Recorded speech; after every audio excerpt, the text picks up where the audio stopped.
Well, that was quite an exciting offseason that we just had. Let's go ahead and recap everything that happened for this Nets franchise and the role that I played in helping build the Nets going into the 2017 season.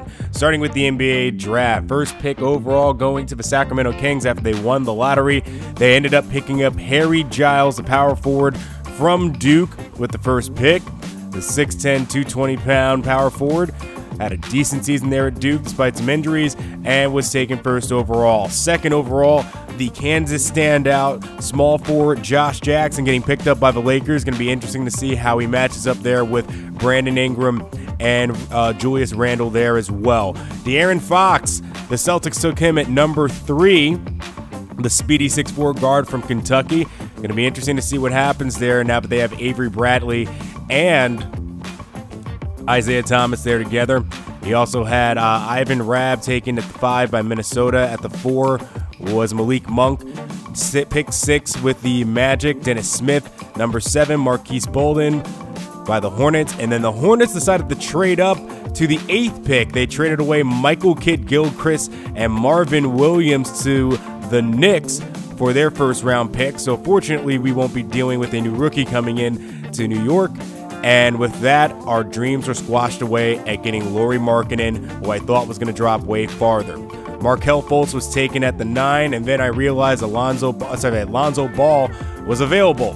So I tried everything at my disposal to try to get him from the Sixers pick. Was unsuccessful in doing so. The Sixers ended up taking Lonzo Ball, so we have to deal with him 4 times a year now. Tried the trade again. Jason Tatum was then taken by the Wizards as we couldn't get the pick from him. Frank Ntilikina ended up getting taken at the 12. The Nuggets took Jonathan Isaac at 13. Jonathan Jean was taken at 14 by the Pelicans. So, as planned, if Markkanen wasn't taken, we took Miles Bridges at the 15 pick. Hartenstein taken 16th by the Heat. And then we realized we could possibly move up after the Raptors made a trade, moving up the Hornets again as they got rid of Ajinka. And with the 17th pick, the Hornets took Luke Kornet from Vanderbilt. Was surprised that that happened, and that's when I realized we could go ahead and make a move. Terrence Ferguson was taken by the Bucks, and so we ended up making a deal with the Bucks to take their 20th, to take their pick at 20. As we received Malcolm Brogdon, they got Booker and Bogdanovich, and we took Bam Adebayo from Kentucky to finally get that 4 that we needed. I really wish it was Lauri Markkanen, but hey, you take what you can get.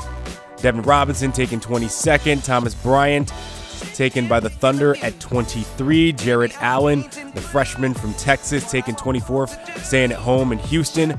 And then Grayson Allen, the Duke standout, at 25. OG at 26, taken to the Blazers. 27, Tyler Lydon to the Chicago Bulls. 28, Frank Jackson to the San Antonio Spurs.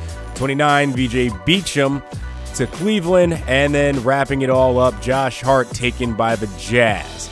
So we went ahead and signed Miles Bridges and Bam Adebayo. I was very happy to get both of them. I didn't think that would be an option, especially after losing Markkanen so early on, the person that I really wanted. And then we went on to the options. We kept McDermott, Hollis Jefferson, Kilpatrick, and Chris McCullough, and let go of Joe Harris at shooting guard. And looking at our team salary right now, we had $48 million available in free agency. So it was time to probably make a big splash here and take a look at who would become available. All those declining: Kevin Durant, Chris Paul, Blake Griffin, Paul Millsap. You had Kyle Lowry, Dwayne Wade, and Karl Anthony Towns stay put. You also had Gordon Hayward leaving. You had Danilo Gallinari, Rudy Gay. So there were a ton of people available for us to maybe take a look at.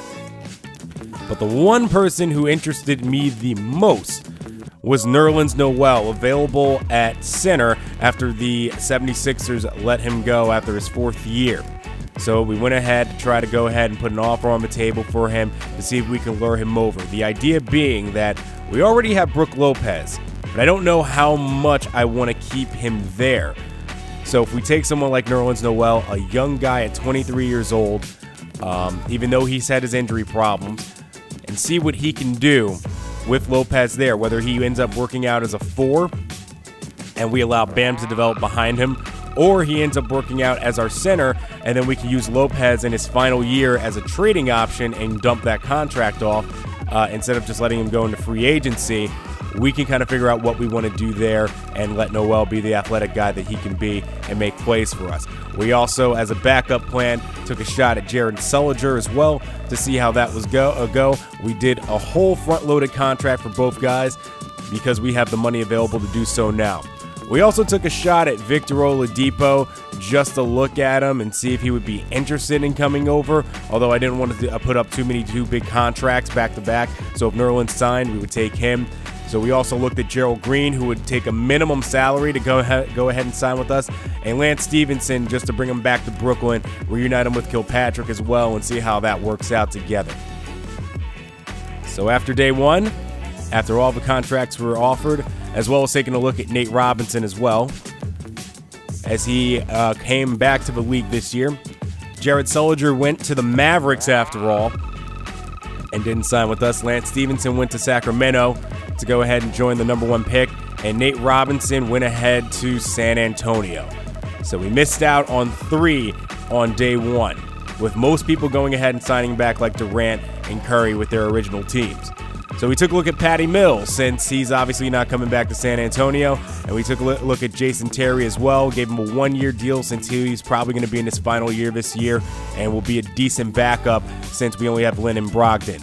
Noel and Terry signed, so welcome to the Brooklyn Nets, Nerlens Noel.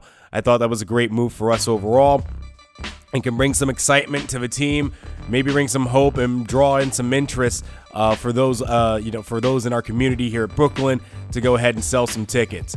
We also ended up releasing Isaiah Whitehead, as I wanted to clear some space to bring in some more shooting guards.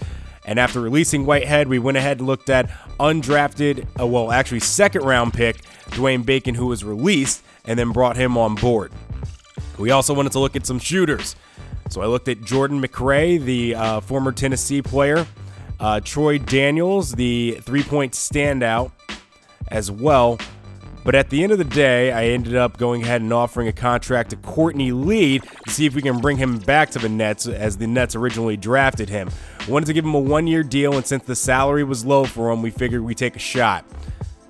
$155 a year, ended up deciding to take it, and we signed him on board. So your New Jersey or Brooklyn Nets, your new Brooklyn Nets look: Jeremy Lin, Jason Terry, Malcolm Brogdon, Courtney Lee, Sean Kilpatrick, and Dwayne Bacon shaping the front court. Your backcourt, I should say, Dylan McDermott, Hollis Jefferson, Bridges, Bam, McCullough, Lopez, Noel, and Hamilton. Very happy overall with the current look of the roster. Not a lot of superstars there, but we have to build to that over time. LeBron James, Kawhi Leonard, Russell Westbrook all stayed put. Kevin Durant, Curry as well. Only big changes that seem like they happened thus far was the move for Rondo ending up going to the Rockets, as well as Paul Millsap coming over to the Sixers. That's not going to be fun with the loaded roster that the Sixers are currently building together right now. But mostly everybody, for the most part, stayed put. There was the Rondo going to the Rockets. That's going to be interesting to see him and Harden playing together. Wonder how that's going to work out as well with Patrick Beverley there.